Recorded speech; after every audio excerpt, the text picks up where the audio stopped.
in today's video, you're going to learn how to mount effective roadblocks after SHTF using tactics that many people just don't think about. A roadblock that could keep infected people out of your community during a pandemic, or just keep marauders out and repel attacks. Right after the channel intro. Shots fired! Shots fired! Shots fired! Ambulance en route.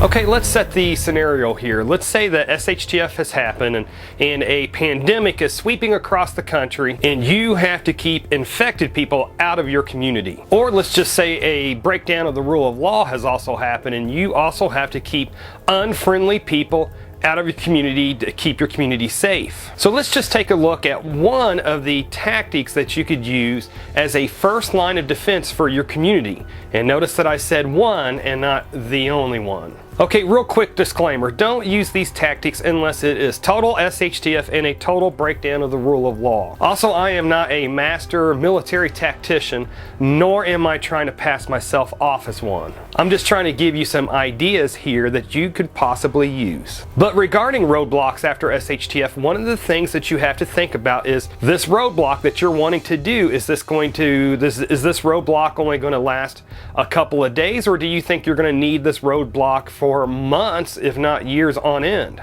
Because if this roadblock is going to be a pretty permanent fixture outside of your community, then the people that you have manning this roadblock are going to need to have a place where they can stay out of the weather, where they can have a place to safely use the restroom, etc. Hey, think of it this way: if you yourself would not want to get stuck out in the open during all night long during a cold, rainy, 40-degree night, then don't expect the people that you have manning that roadblock to want to do the same thing themselves. The more miserable a person is at a checkpoint, the more they will start doing other things to take their mind off of their misery, which will make them a lot less effective. So just one of the things to consider at your roadblock is that if you're going to keep that roadblock there for a good long time, then you might want to start building guard shacks or find people in your community that have those quick pop-up canopies. And besides making sure that you have enough food and water for your people that are manning your roadblock during their rotating shifts, your people manning that roadblock also need to be able to have radio communication or communication with the rest of your community security team from that roadblock. So I believe having radio communication for this is an absolute must. And obviously in a situation like this, you would want to use codes that your community has made up that you would use over the radio for OPSEC. Now, this is something that a lot of people don't think about when they are doing a roadblock of some kind, but you may, and this is dependent upon the situation, but you may want to consider doing some kind of a warning to people that they are about to approach your roadblock. And you also want to place your roadblock in an area where people can stop if they have to suddenly stop for your roadblock. I say this because I remember a story that I heard on Southern Prepper One's channel, and I hope I remember this story correctly, but he was telling that in the military, I think it was in Iraq or Afghanistan, one of those places, but the military had put a roadblock or a checkpoint at the bottom of a pretty steep hill.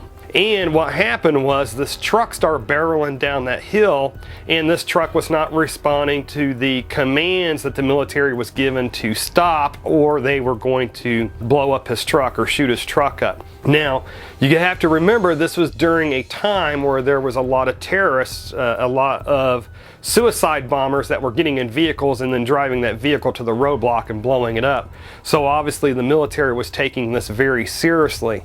So obviously the truck was coming down this hill. It was not responding to their commands to stop before reaching the roadblock. They ended up lighting it up. I think it killed it, the inhabitant, the driver, or the inhabitants inside the truck. But what they ended up finding out was that that truck had no brakes. That truck did not know that when it started going down that hill, that at the bottom of that hill was a roadblock. So as that truck come down that hill, he sees the roadblock, but he can't stop because he has no brakes. So that's something else to consider is after SHTF, how long before there's cars being driven that are just barely drivable, that can barely get a person from point A to point B? How long before people start driving junkers? And that's just something that you would have to keep in mind when doing a roadblock. You don't want unnecessary death. So anyways, a good place to set up a roadblock is where the terrain naturally chokes the people together and keeps them on the road, but keeps them closer together. A good example of this is having a roadblock or a checkpoint, whichever you want it to be, but having that at the end of a bridge, because as people approach your roadblock, that bridge, being how it has a drop off on both sides and water on both sides, that bridge forces people to remain on the road as they approach your checkpoint. And also, ideally, you want your roadblock to provide cover for your people that are manning your roadblock, but deny cover for people that are approaching your roadblock.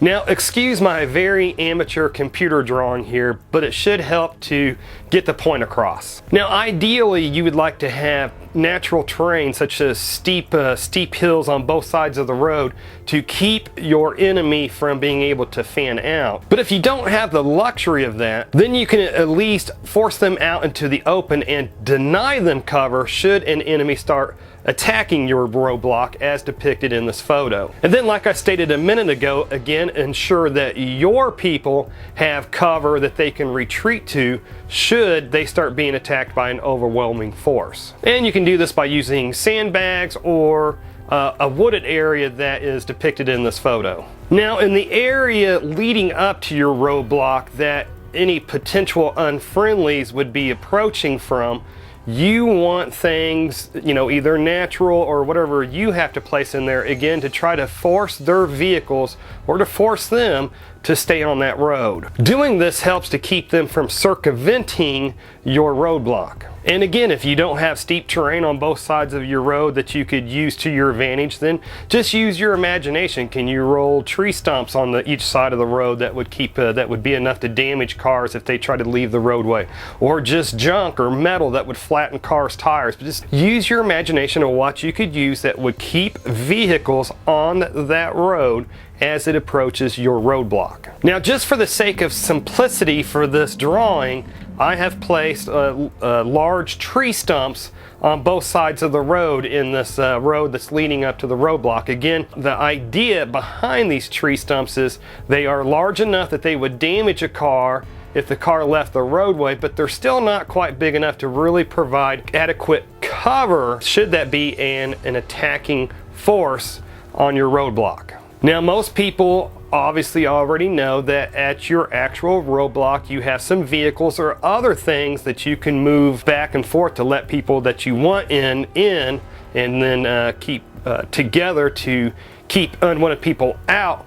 But I think a lot of people also forget that they can use tactics to force approaching cars to slow down before they even reach your actual roadblock. So something like staggering cars on your roadblock as somebody approaches your roadblock, where they got to maneuver around those staggered cars, will slow approaching vehicles down. And for simplicity, again, in this photo here, I'm showing the staggered cars and how an approaching vehicle would have to maneuver around them. But again, staggered junk vehicles like it's depicted in the photo would offer an attacking force cover if they were attacking your roadblock. So that's just something to keep in mind. You don't have to use junk vehicles, you can use other things. Again, the whole idea is that any approaching car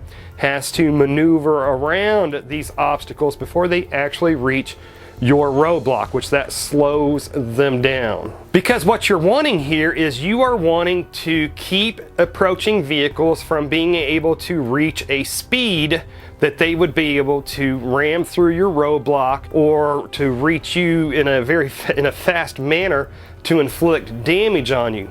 I mean, which would you rather shoot at? A target that's moving 50 miles per hour or a moving target that's moving only 10 miles per hour. And this obviously goes without saying that any obstacles that you have placed in the road that's going to cause any approaching vehicles to maneuver around, you want any weapons that you have covering that area to be able to be in reach of your weapons. You want those obstacles to be in reach of your weapons, because as that vehicle is approaching your roadblock and he's having to slow down to maneuver those, if they are unfriendlies, if this is going to turn into a firefight, you want your protection weapons to be able to reach those bad guys. To put it simply, what you're doing here is you are forcing your potential enemies to be in the open. You're forcing them to be maneuvering slow. You're creating a kill zone. Now, something that I think is extremely important for roadblocks that a community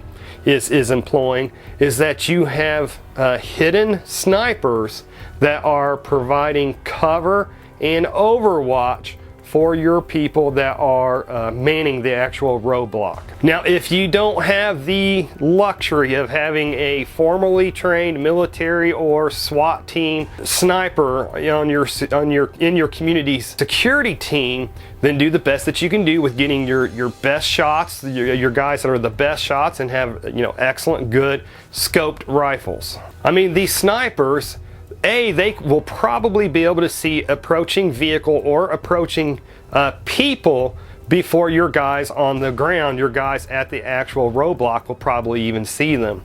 So your snipers can actually let your guys at the roadblock know that there is somebody that's approaching. These snipers may even be able to take out the driver of a vehicle before he reaches the roadblock or something like that, if that vehicle is deemed to be completely an unfriendly. And there just may also be times when semi-friendly people might approach your roadblock for whatever reason. Just think about it. You might have a doctor from a nearby community that's visiting to give your community much needed medical care.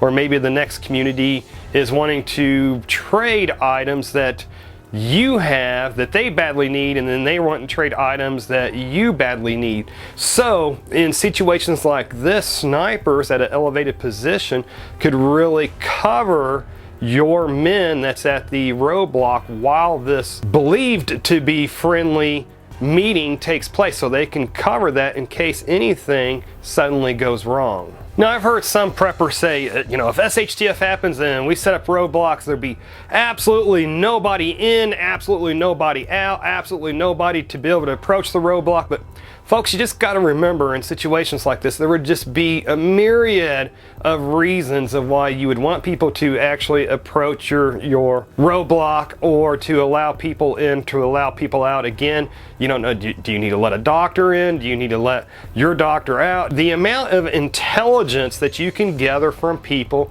as they approach a roadblock, the amount of intelligence that you can possibly gather from these people regarding the outside. So we always, on situations like this, you always have to keep an open mind. Now, going back to the drawing, if you are forced to use something like staggered vehicles prior to your roadblock to slow vehicles down, again, those staggered vehicles or something like that would actually provide cover for potential attackers. But on the other hand, if you are forced to use something like that, then you can, maybe booby trap those cars with tannerite or something like that that would deny them the use of that cover. In fact, if you use your imagination, you could actually use, put booby traps leading up to your roadblock. You could actually place something that would look like attractive cover for an attacking person. So then when that attacking person runs to what they believe is that point of cover, you set off that booby trap and you take them out. And then you can also use other simple homemade booby traps also, like making your own homemade spike strips. Something like this would, if you had vehicles that were refusing to stop, that weren't slowing down, you could use these to puncture their tires to slow them down even more inside your kill zone. The slower you can make somebody inside your kill zone, the better. So let's make this video a wealth of information for anybody else that stumbles across it. So please comment down below with any tips on roadblocks that I probably or may have missed. And if you would like to see a library of videos that gives excellent tips to preppers on how they can protect their community or their bug out location, then click on the video that should be appearing at the top of the screen just about now to learn more about that. And after SHTF, your stockpiled food is going to grow very boring very fast. And as a prepper, you should know how you can produce your own things to flavor your food with. So to learn just how easy this is, then click on the video that should be appearing on the right side of the screen just about now. Anyways folks, if you made it this far, hey, thank you very much for watching, and I pray that you have a good night.